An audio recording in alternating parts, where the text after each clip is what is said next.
बिस्मिल्लाहिर्रहमानिर्रहीम। अस्सलाम वालेकुम। आप देख रहे हैं डीडीपी एनालिटिका।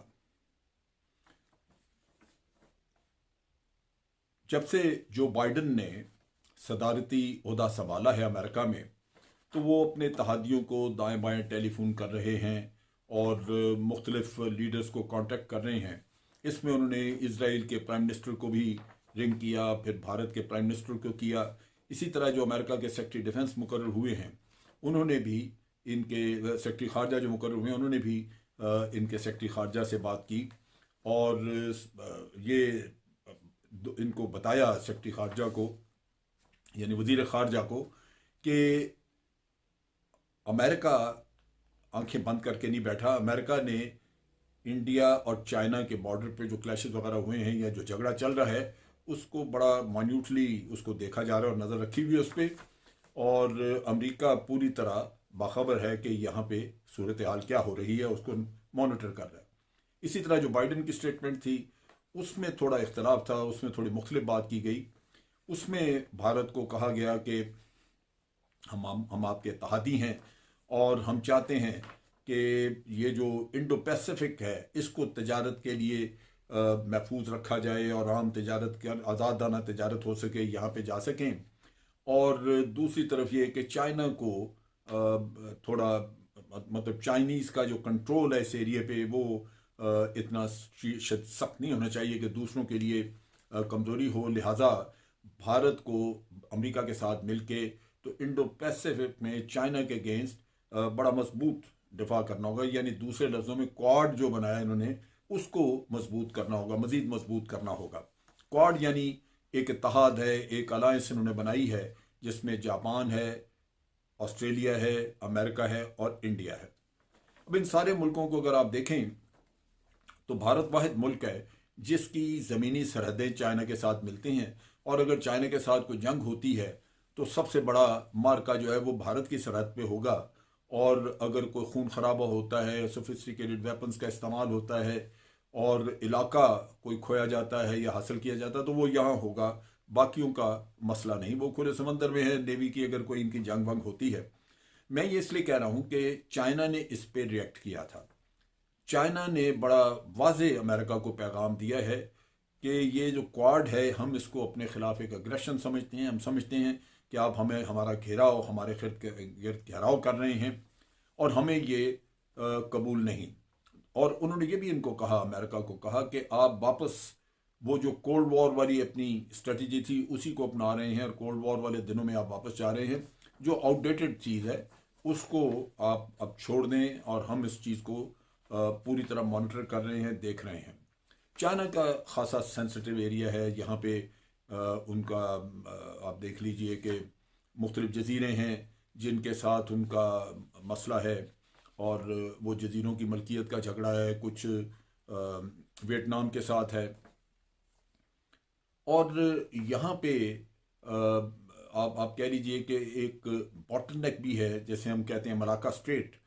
और यहाँ से चाइनीज़ के शिपिंग गुजरती है, इंडियन ओशन में आते हैं और जाके गल्फ़ के कंट्रीज से वो तेल वगैरह लेते हैं। तो ये रास्ता उनके लिए बड़ा अहम था, उनकी तजारत के लिए भी, जिसको भारत के ज़रिए अमेरिका मॉनिटर करना चाहता है और ब्लॉक करना चाहता है।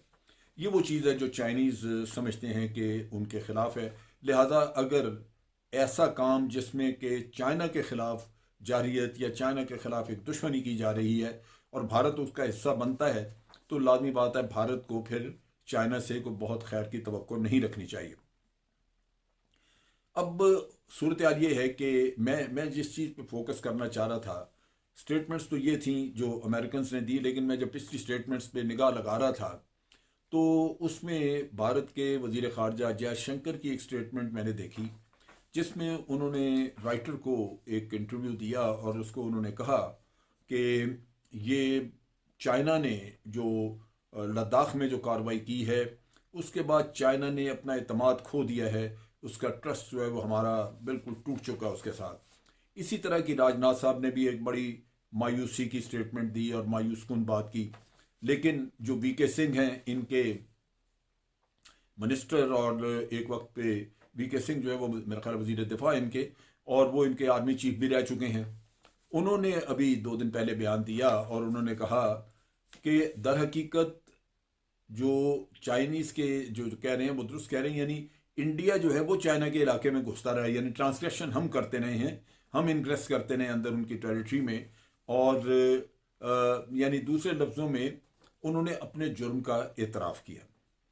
अब अगर अमन के ज़माने में आपका एक ट्रस्ट था कि आप एक दूसरे के साथ जो तय कर लिया कि ये लाइन है, दरअसल चाइनीज़ तो 1959 की लाइन ही मानते हैं जो कि 1959 में मौजूद थी, जैसे वो समझते हैं कि वही लाइन ऑफ एक्चुअल कंट्रोल होनी चाहिए, जबकि भारत बाद की किसी लाइन की बात करता है।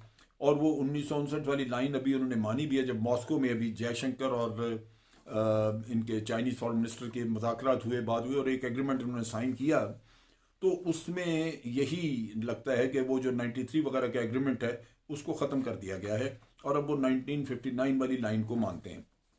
लिहाजा उससे अगर वीके सिंह की स्टेटमेंट देखी जाए तो लगता है कि भारत ये मुजरमाना काम करता रहा है कि इनग्रेस करता रहा उनके एरिया में।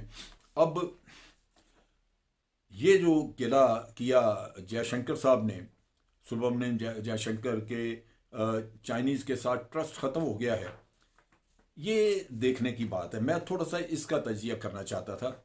इसमें सबसे बड़ी बात यह है कि क्या ट्रस्ट चाइनीज़ ने तोड़ा या भारत ने तोड़ा। आर्टिकल 370 जो कि अरसे से चला आ रहा था और वो ख़त्म करके भारत ने इस इलाके को, जिसमें कि लद्दाख जहां अभी चाइनीज़ भी मौजूद हैं, इसको यूनियन टेरिटरी डिक्लेयर कर दिया। ये चाइना ने तो नहीं किया, ये तो भारत ने किया। अब क्या भारत ये नहीं जानता, मोदी या उनके लीडर्स, उनके फॉरेन ऑफिस ये नहीं जानता था कि ये डिस्प्यूटेड इलाका है, इस पे खुद ब खुद यूं आप फैसले नहीं कर सकते। फैसले करने हैं तो आपको ट्रस्ट मेंटेन करने के लिए एक दूसरे के साथ मुज़ाकरात करके कुछ फैसला करना है। पाकिस्तान ने भी इस पे बड़ा एहतजाज किया, चाइना ने भी किया।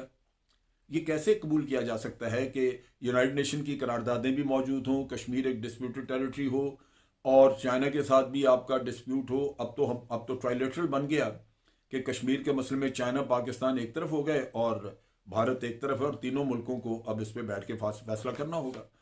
और ये जब तीनों मुल्कों कानूनी हैसियत भी उसकी डिस्प्यूटेड है तो भारत ने खुद ब खुद कर दिया। तो ट्रस्ट तो आपने तोड़ा कि आपने आर्टिकल 370 ख़त्म करके बिला वजह एक सिचुएशन ग्राउंड पे ख़राब की और फिर चाइनीज़ को मूव करना पड़ा। फिर आप अगर सिर्फ यही ना देखें तो बाकी ममालिक के साथ भी आप देख लीजिए कि आपके ट्रस्ट लेवल है क्या। सियाचिन का जो इलाका है, पाकिस्तान का जो इलाका है, ये जब 1971 की जंग के बाद हमने जब हदबंदी की, इसको लाइन ऑफ कंट्रोल करार दिया गया, तो ये दोनों मुल्कों के सर्वेयर्स ने मिलके इसका सर्वे करके लाइन आइडेंटिफाई की थी कि हमारी लाइन ऑफ कंट्रोल अब होगी क्या। यहाँ पे जब आप आगे नॉर्दर्न एरिया तक जाते हैं तो ये एक्सेसिबल एरिया, जो स्टोर वगैरह का इलाका जहाँ तक एक्सेसिबल थे वो तो आपने कर लिया, लेकिन आगे सियाचिन का इलाका एक्सेसिबल नहीं था। उस वक्त बर्फ़ें भी बड़ी थीं और एक स्ट्रेट लाइन रखी गई कि जी इस ईस्टिंग के साथ जाके आप स्ट्रेट लाइन रखें तो ये जो इलाका है उधर भारत और इधर पाकिस्तान, ये सीधी लाइन यहाँ से जाएगी। इसको आइडेंटिफाई अगर ग्राउंड पे कभी करना भी हुआ तो ऊपर बर्फ़ें हैं, सफ़ेद मैदान है, किसी वक्त सर्वे कर लिया जाएगा। लेकिन 1982 में ये जगह जो कि एक ट्रस्ट की बुनियाद पे खाली रखी हुई थी, जहाँ ट्रुप्स नहीं थे, भारत ने, क्योंकि डिस्प्यूटेड नहीं था, जो तो बड़ी सीधी लाइन वहाँ पे थी, भारत ने वहाँ पे कब्जा कर लिया। और हमें उस वक्त पता चला जबकि एक इंटरनेशनल मॉनिटरिंग का मैगजीन था, उस मैगजीन में तस्वीर आई, मॉनिटरिंग की एक एक्सपीडिशन गई हुई थी वहाँ पे जो सियाचिन में थी और भारतीय फौजियों के साथ उनकी तस्वीरें थी लगी हुई मैगजीन में। वो पता चला कि जनाब यहाँ पे तो भारत आके बैठा हुआ है। नतीजा ये कि पाकिस्तान को भी अपनी फौज मूव करनी पड़ी वहाँ पे, कुछ पोस्टें, कुछ इलाके खाली करवाए गए, बाकी जो का तू पड़ा हुआ है वहाँ से। तो ये भारत ने पाकिस्तान के ट्रस्ट तोड़ा पाकिस्तान के साथ। फिर नेपाल के साथ देख लें, नेपाल के साथ भी इसी तरह उनके इलाके पे ऊपर कब्जा, जो जहाँ चाइना के साथ उनकी बाउंड्री मिलती है, बॉर्डर मिलता है, वहाँ ये रोड अपनी पहुँचा रहे हैं और नेपाल के इलाके में से गुजार रहे हैं और कह रहे हैं हमारा इलाका ही है। यही काम सिक्किम तो ये खा ही गए, भूटान के साथ यही काम किया। आज दिन तक भूटान जो है उनके साथ इनके मसले हल नहीं हो सके। वो यानी दूसरे लफ्ज़ों में भूटान ने अपनी सिक्योरिटी इनके हवाले कर दी इसी वजह से कि वो छोटा मुल्क है, वो इनका बिगाड़ कुछ नहीं सकता, लेकिन ट्रस्ट किधर है?